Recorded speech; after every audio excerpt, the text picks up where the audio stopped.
from what the dailies are holding for you, we train our focus to matters of film, looking at the state of film industry in the country. Of course, that tied with the Kalasha International TV and Film Awards, which are coming up on the 3rd of this December. That is actually this Saturday. And I'm holding court with the CEO, that is CEO Kenya Film Commission, that is Timothy Owase. Good morning, sir, and welcome to the program. Thank you for hosting me. Yeah. And good morning. Good morning. All right, let's just start from the Kenya Film Commission, the state agency. This was established in 2005. But then tell us, what is the mandate of this commission? Well, the Kenya Film Commission was established in the year 2005 via Gazette Notice number 10 as an advisory agency to government on matters film in Kenya.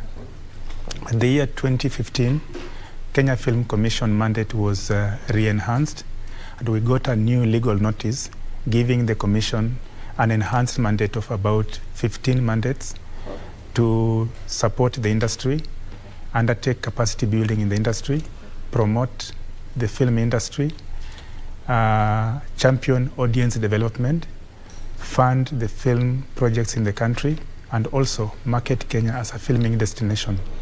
So we have a huge mandate in this country to see to it that we have a vibrant film industry in Kenya. Yes. And I can tell you for sure the commission has really been doing a good job at that, just keeping up to its mandate.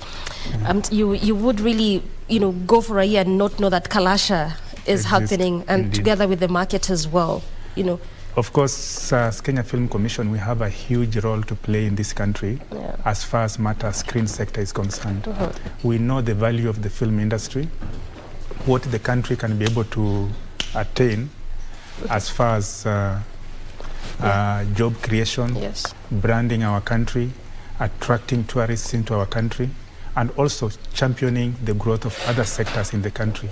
Because within a film production, you will find that we address all segments of the economy. We have young people participating, we have old, we have children also participating as players within the industry. So you can see that it touches everyone, and that's why within our role as Kenya Film Commission, we are championing the mainstreaming of the screen sector into the mainstay of our economy. With that, we'll be able to accrue many benefits as compared to any other. Yeah, well said. You just did talk about tourism, and I'd like you to tell us where we are as a country, because Kenya has over time been known as a good location when it comes to matters of film. So how are we doing? Where are we? When we talk about filming in Kenya, I think Kenya is an ideal location for any filmmaker in the world. One, because of several factors. We talk of the skilled manpower in the country. We talk of the scenic locations. If you want to film Kenya, just as our slogan goes, film Kenya, capture Africa. You can be able to film any African country within our borders. And with that, it gives us a leverage as compared to any other country. In addition to that, Kenya over the years has promoted diverse cultural components which are open to filming. And also when you talk about the skilled manpower, we have many young, vibrant youths who are ready to support and work in the creative sector. So in comparison to other countries, there are those aspects that we have not actualized yet, but Kenya is working hard to see to it that we have aspects of film incentives so that we can be able to attract more filming in the country. Not only foreign productions, but our intention is to have foreign productions done on Kenyan land, to have Kenyan authentic stories told to the world. And when we do that, it will promote more of our country scenics, brand the country, and also attract tourists to come. And when they come, we are creating more jobs for our people. Yes. Kenyan authentic stories told in Kenyan land, not just by foreigners, but also by Kenyans. By Kenyans, yes. Kenyans themselves. Because also that has been one of those things that has been put forth in terms of complaints. And perhaps you may just tell us, how are we doing in respect to that, so that then it shows we are moving from the westernization, but then coming back to telling our own stories in our own way, in a way that impacts also us. Yes, Kenya Film Commission has come up with many programs. These programs are geared towards promoting our own authentic stories. First, we undertake what we call county capacity building programs. We undertake capacity building in counties to see to it that we are empowering skills in many young people who are ready to tell our stories. And by that, we grow the number of skilled manpower within our border. Number two, we are establishing what we call the Kenya Film Hubs at counties. And the film hubs, these are hubs that are purely facilities or centers for production. Any filmmaker, for example, today, if you went to Nyeri, the Dan Kimathi University, you will find a Kenya Film Commission film hub where you can walk in, do your research, do your edits, plan your production, utilize facilities like cameras, editing suites, sound studio, among others. And with these facilities, the Kenya Film Commission aims to power more storytelling components within our filmmaking fraternity. The other program is facilitative. The Commission facilitates all filmmakers in the country as far as accessing government facilities are concerned. If you want to go and film in Masai Mara, for example, and you like to access the Narok County government, Kenya Film Commission has a special wing, that is the liaison offices, that provide free liaison services between filmmakers and the key government offices. Of course, we are championing for a one-stop shop, and one-stop shop will enable filmmakers to only deal with one office as far as filming in Kenya is concerned. If you want to film in Isiolo, or you want to film in Turkana, if we have the one-stop shop, then that means that you don't have to liaise through several offices to access these facilities. And of course, you mentioned earlier. So you act as a link? We act as a facilitator, a link between the filmmakers and government agencies that support the film sector. Yeah. The other program is creating market for the local filmmakers. Many storytellers want to have their products consumed.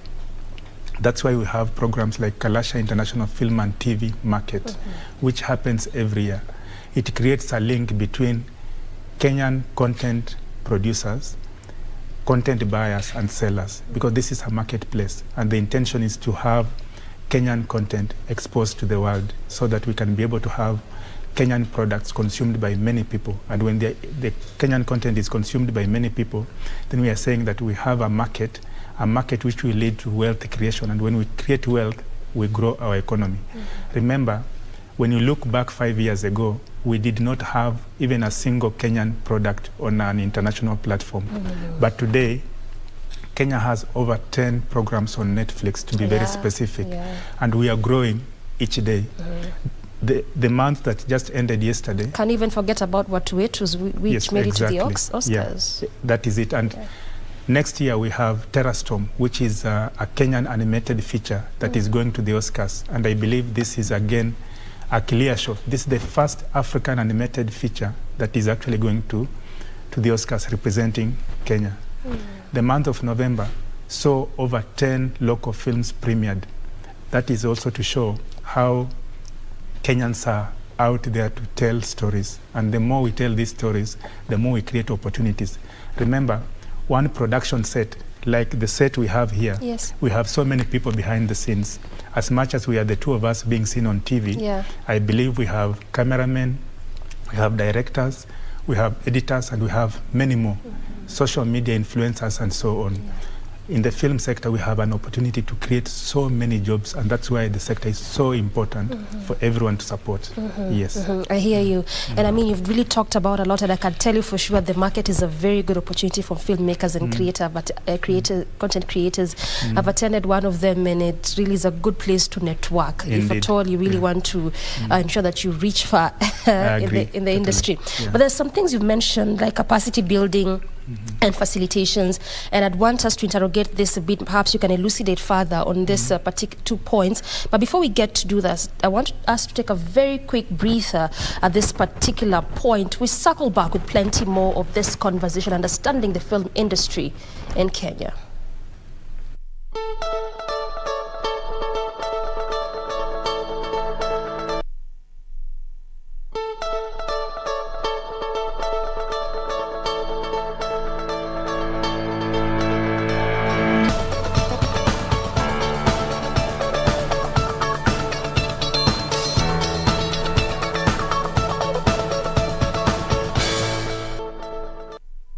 Welcome back to the program. We definitely appreciate your valid company. Still holding court with the CEO Kenya Film Commissioner, that is Timothy Owase. And sir, I just want you to very quickly talk about this issue of facilitation before we get to move to financing, and also talk about the Kalasha Awards happening on the 3rd of December. There's a lot of concern when it comes to facilitation, and maybe actually that can tie down to financing, because I was just telling you earlier about how I read somewhere where a good number of artists were complaining that even just to shoot a short documentary or a short film in an area like at the national park for a week, you have to part with 5,000, and at times you can imagine you have to actually do this almost daily. So you as a body, how are you bridging this particular gap? Thank you very much. To start with, we all need to appreciate that filmmaking is business just like any other. And any time a filmmaker sets out to do production, they have to get a filming license, which is issued by the Kenya Film Classification Board. That's a requirement by law. Number two, when you are going to film at the national park, these are restricted facilities that are managed by the Kenya Wildlife Services, and there are conditions that are set for one to be able to utilize this facility. At Kenya Film Commission, we are there to champion the film industry and facilitate productions within the industry. So anytime a filmmaker wants to access these facilities, we have a liaison office that offers these services for free. Of course, when it comes to charges, those are statutory requirements that I will not really discourage anyone not to pay. But just like you go to your farm, you buy fertilizer, you hire people to come and help you cultivate your maize or any other product, filmmakers need to know that they're actually running a business of film. For you to come up with a good product, you must be able to invest into it. But feel free to utilize the services the Kenya Film Commission is offering, especially when it comes to liaison services. We want you to access these facilities in a very easy way, and that's why we have come up with an office that is purely dedicated to serving the filmmaker. Okay, yes. I hear you. Then on the issue of funding, we have a program, we call it the Film Empowerment This Program. is as KFC? As Kenya Film Commission. Okay. We facilitate productions every financial year. We have so far done 3 cycles, and I can assure you, from what we have done in the past few years, as far as funding film products are concerned, it's a step towards facilitating the film industry to be able to tell their stories. But anyone seeking to be funded, of course, government cannot be able to fund you 100%. I want to encourage filmmakers to be able to source for extra funding so that government complements whatever. Where do they source it from? You can be able to crowdfund. You can be able to, as any other business, you can be able to seek funding from Youth Fund. Now we have the Hustler Fund, among others. So all I'm trying to say is that focusing on filmmaking as a business will enable a filmmaker to source for funding from private institutions, family, you crowdfund, among others. We also open up spaces through film festivals where engagements between film financiers take center stage. When you do this, you can be able to access to funding. But again, that is not to discount the fact that Kenya Film Commission is working towards establishing a film fund. And when we establish a film fund, that will be able to facilitate more funding to the film industry, but that may not be 100%. So focusing on filmmaking as a business will enable one to plan well, think about whom you are creating your film for, how much money you are expecting to accrue from all your return on investment, plan like you are planning to go and market a product in a foreign market with a specific objective. Otherwise, if you do not have such an objective, then it will be very difficult for you to earn anything. So banks or commercial institutions will also play that role of funding the film industry.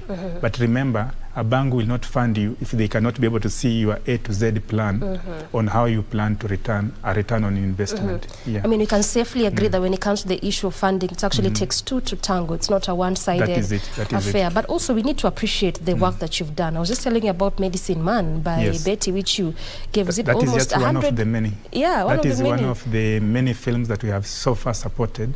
And in the next few weeks, we are going to announce the results for the 3rd cycle of our funding to the film industry, where we are likely to support about 20 film companies to be able to tell stories. And when we have this kind of initiative, the intention is to tell more of our authentic stories. Yes. Yeah, and there's nothing as beautiful as telling your own story in your own way. True. In a way that and of course, when we do people. this, the bigger picture is that we are creating opportunities for many young people. We are also telling our stories that will be able to market this country. Other than that, through storytelling, you brand your country, and you also power growth in the other sectors. Remember, we are just coming out of the COVID-19 pandemic, which was a serious issue, especially when it comes to the creative industry, because with the restrictions to access certain locations, it was very difficult to tell stories. But I can assure you, from the screen sector initiatives, we are able to power all other sectors, be it health, agriculture, manufacturing, legal, and among others. Basically, this is a sector that drives all other economies within a given market. I hear you. And I can tell you for sure there's really quite a lot to talk about. Just the way you're mentioning, you're really bringing ideas to my mind of what to talk about. But I also wouldn't want us to miss not talking about the Kalasha International TV and Film Awards happening on the 3rd of December. One may just be imagining this happens annually. So what makes this one different? Kalasha is our flagship award scheme in the industry, which has been on for the past 11 years. And this Saturday, we'll be celebrating the 12th edition of Kalasha International Film and TV Awards. Basically, the aim of Kenya Film Commission coming up with the award scheme was to recognize excellence within our industry. So we'll be awarding the best from what we received in terms of submissions, be it feature film, documentaries, animation. We have also introduced gaming into all this, and we'll be awarding 39 categories. We have 8 regional categories as well that we have introduced into the award scheme this year. And what makes Kalasha International Film and TV Awards 12th edition different is that it's actually the 12th edition. We have moved from 1 all the way to the 12th. Which is a very big milestone. It is a huge milestone for us. And also, we have positioned Kalasha as one of the best awards in the screen sector in East Africa. We would like to continue doing this because the more we champion Kalasha Awards, the more we give our artists room to up their game in terms of quality of productions.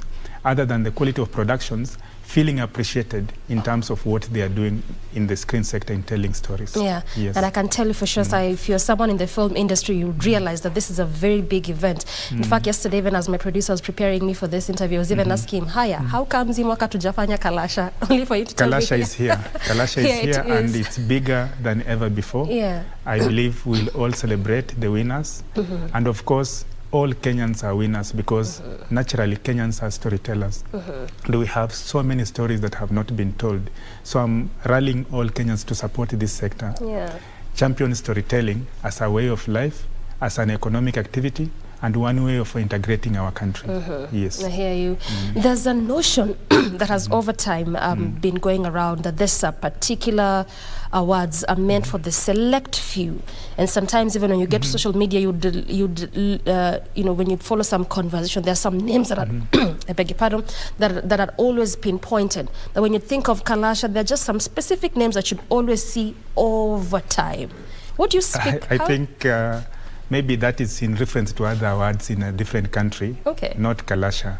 Kalasha has a very structured way on how we arrive at winners. We have a jury. The jury is a select industry players which comes from film associations, and they actually scan through all films to come up with the nominated films, which ultimately end up to voting, which involves public, before we can be able to announce the winners. What I want to assure anyone who is watching this show is that Kalasha Awards is the most transparent award scheme in the entertainment industry we have in this country. We have the industry itself playing the judging role. It's not like Kenya Film Commission staff make a choice and pinpoint who is to win. There's an independent body that does it. There is an independent jury that is selected to come and actually go through all the films, come up with the specific nominated films, and open it up for voting. Yes. So you're saying there's an element of public participation? Yes, as yes, well yes, in all yes, this? yes. Before we arrive at the winners, there is through online platform, we allow filmmakers and the general public to vote for their favorite. Yes. So really, what exactly do you look for? I'm just imagining there's some filmmakers who are watching and perhaps they've tried their bid even for this 10 years or so. But there are different categories. Okay. For example, in film production, you will find that we are looking for the best sound technician or best set designer. We are looking for best actor, best supporting actress. All these are different categories. So from the criteria that has been set, the jury is able to look for those specific requirements. For example, if we are looking for the best supporting actress, what is it that this particular role played in this particular film that stood out as compared to the rest? Okay. Yeah, so there are many facets that we look for. And the different categories, of course, it shows that you can even try apply in different of these categories. I think the other key messaging here is that we have various. If you put two films on the go, you'll find that there are specific variations, and that's why from the many categories that Kenya Film Commission has put out there, you'll find that one category has over 100 entries. And if you have 100 entries in one category, then what we are saying, all these 100 are competing for the same cup. Yes. So various entries, various categories. Exactly. As well at the end of the day. So 3rd December it is. 3rd December from 6:30, we are host to all Kenyans for Kalasha International Film and TV Awards, which is in the 12th edition, this year. And we'll award 39 categories. 39 categories. Indeed. So then how long, just make me understand, how long does it take? Because I mean, these are not small categories. Of course. You've already appointed the independent body, the jury. How long does it take to actually watch all these films before they decide that? An award scheme is a process. Okay. And the award itself is an event, which means we start planning. As soon as we are done with the 12th edition, we'll start planning for the 13th edition. Oh, wow. So we start planning almost immediately so that we are able to prepare. And again, the film industry already know Kalasha takes place every year in December. The date may not be known, but every December of the year, we have the Kalasha Awards. So the industry prepares, as Kenya Film Commission also prepares. So we bring on board the jury a few months before Kalasha so that they can be able to have a sitting. They take about a whole month in scanning through the films before they can come up with the actual nominated films. I hear you. And it was very important for me to ask that so that then it just ravages some of those notions that are out there. I mean, when you tell us the moment this particular award system will end, it starts almost immediately just for the next year.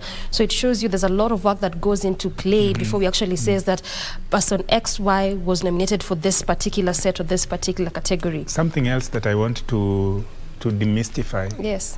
You mentioned that there has been that belief that specific names are well known to be on the list of winning categories.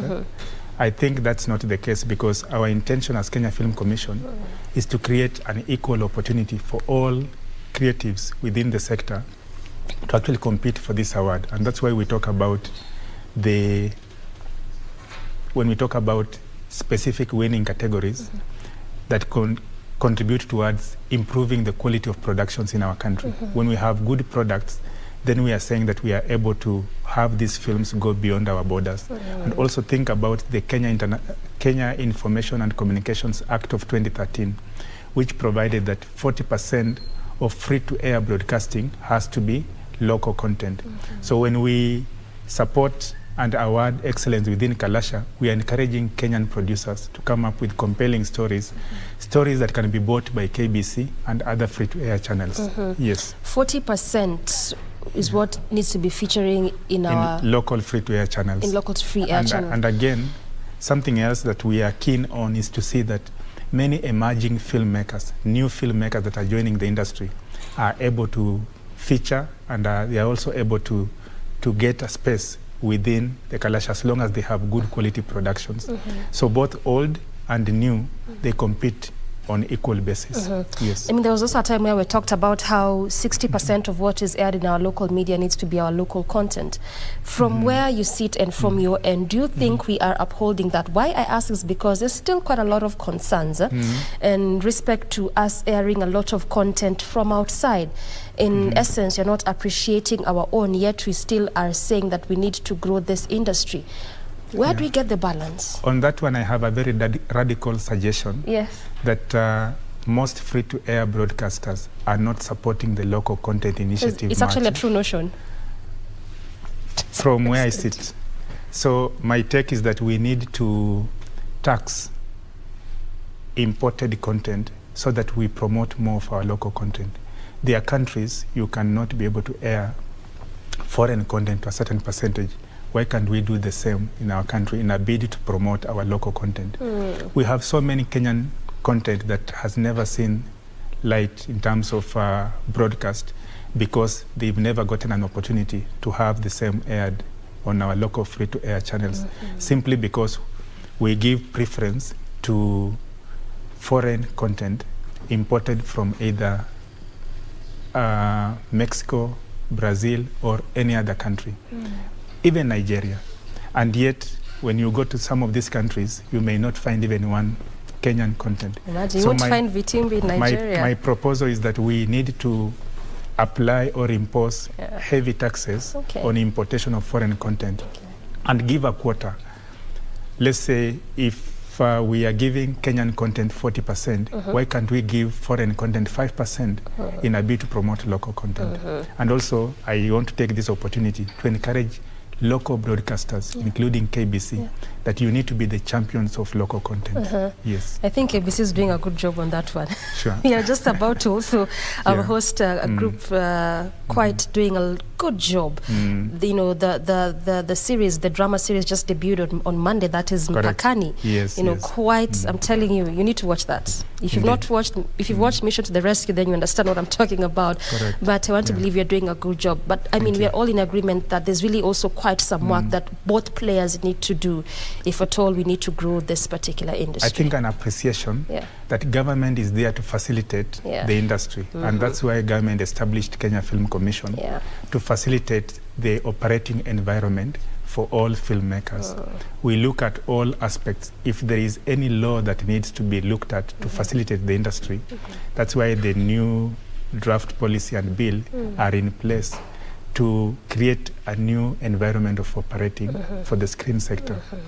This will champion components of co-production treaties, funding, facilitation in terms of creating a film-friendly environment. I'm also looking at components of, let's talk about how do we incentivize infrastructural development, because I would like to see a situation where investors are coming in and are able to invest in counties by setting up cinema theaters, despite the fact that content today is being consumed differently. Many people are consuming content on their mobile telephony, and again, that gives us an opportunity for filmmakers to be able to monetize their content in whichever format. I hear you, and thank you so much for that, and also just making us understand where we are in this particular space. I can tell you for sure there's a lot we could have talked about, but we are strapped for time, and we have to cap it at that particular point. Nonetheless, thank you, and we appreciate your time. Thank you very much for hosting me, and I just want to encourage Kenyans that on 3rd, which is Saturday this week, please look out for Kalasha International Film and TV Awards that will be coming your way, and we'll be celebrating excellence within our industry. Let's celebrate together and champion the local film industry. Well said, Asante. well said. Thank Good you. place to end this conversation. I have been speaking to Timothy Owase, who is the CEO Kenya Film Commission, of course, talking to us about the state of film industry in Kenya that tied with the Kalasha International TV and Film Awards coming up on the 3rd of December. So watch out for that as well. But we're not yet done with Good Morning Kenya. Still plenty more coming your way after this breather. Stay with us.